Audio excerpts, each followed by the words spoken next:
Welcome to Geek Games and Collectibles, where we share our love of fandom while promoting new and pre-owned games, toys, and collectibles available for purchase from CanGeek.com. Hey everyone, how's it going? It's Scott here from Geek Games and Collectibles. Welcome to the Geek YouTube channel and to our Geek Speak video for the week of May the 23rd.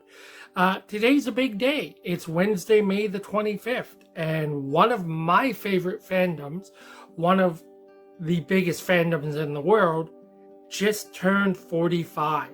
I am, of course, talking about Star Wars.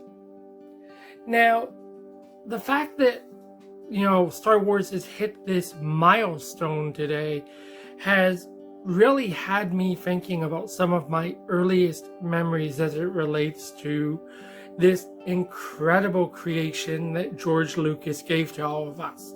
And I wanted to share one of those memories with you.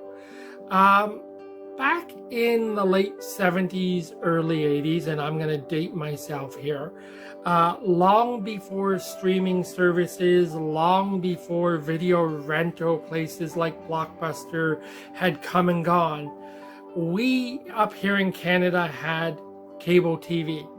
And on cable TV, depending on where you lived in this country, you had the possibility of accessing one of two movie channels: First Choice or Super Channel.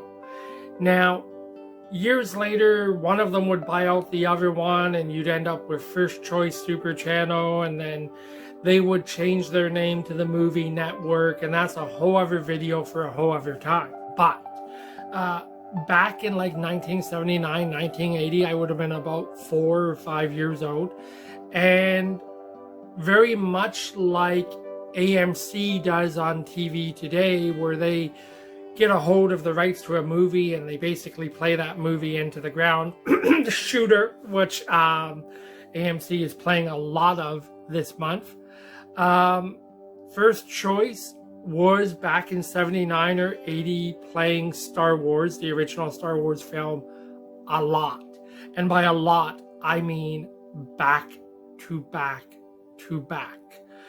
And some will tell you they were playing it into the ground, but that was my very first exposure to Star Wars at 4 or 5 years of age. And I even remember the very first scene that I came in the original Star Wars film, A New Hope.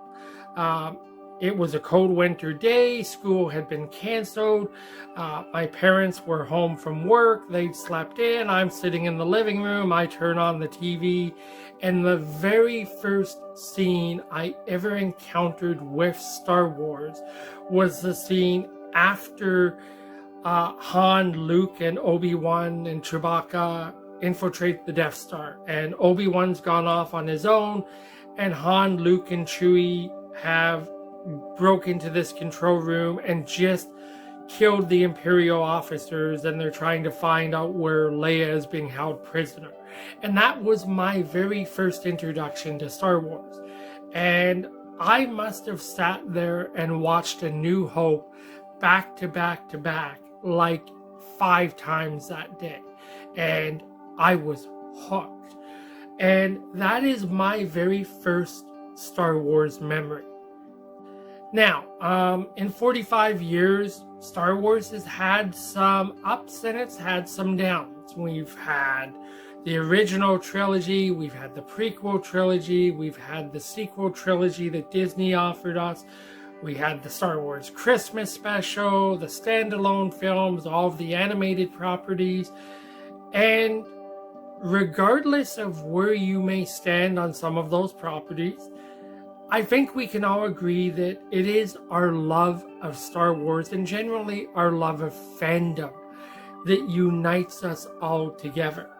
We may not always agree on our opinions about certain Star Wars properties. For example, I've made no secret of the fact that I hated the sequel films that Disney put out. That is not a reflection on any of the actors involved in those films. That's a reflection on poor planning and poor writing, not on, Daisy Ridley or John Boyega or anyone like that. It's just poor script writing, and the fact that you did not have one dedicated team writing a comprehensive story from start to finish. But where I will tell you that I didn't like the sequel films, I'll tell you I absolutely loved Rogue One. I absolutely loved the Solo film. I wish they would have made a sequel to Solo. I think that some of the best work that Disney is doing with Star Wars right now can be found in The Mandalorian and, the extended Star Wars universe that they're creating. So again, while we may not always agree on the same things where our love of this fandom are concerned, I at least love the fact that it is our love of this fandom that unites us all together. And I love even more the fact that we have many more Star Wars stories yet to come. So, again, happy 45th anniversary to Star Wars. And I look forward to another 15 or 20 years worth of incredible stories from a galaxy far, far away. So guys, that is my first Star Wars memory. If you're willing to do so, I would love to hear what your very first Star Wars memory is, where your entry into the Star Wars franchise first took place. Feel free to comment on this video. Feel free to let us know, whatever you want to tell us about your love of Star Wars. We'd love to hear it. And in the meantime, I just want to quickly remind everyone that as vendors, you will find Ken Geek Games and Collectibles vending at 2 upcoming events this weekend. On Saturday, you will find us at the Mississauga Funko Pop Palooza, which I'm sure will include a lot of Star Wars pops. And then on Sunday, you will find us at the Mississauga Toy Expo. And you can learn more about both of those events by visiting our upcoming events page at our web store at kengeek.com. Again, thanks very much for watching this video, and till we talk again soon, take care.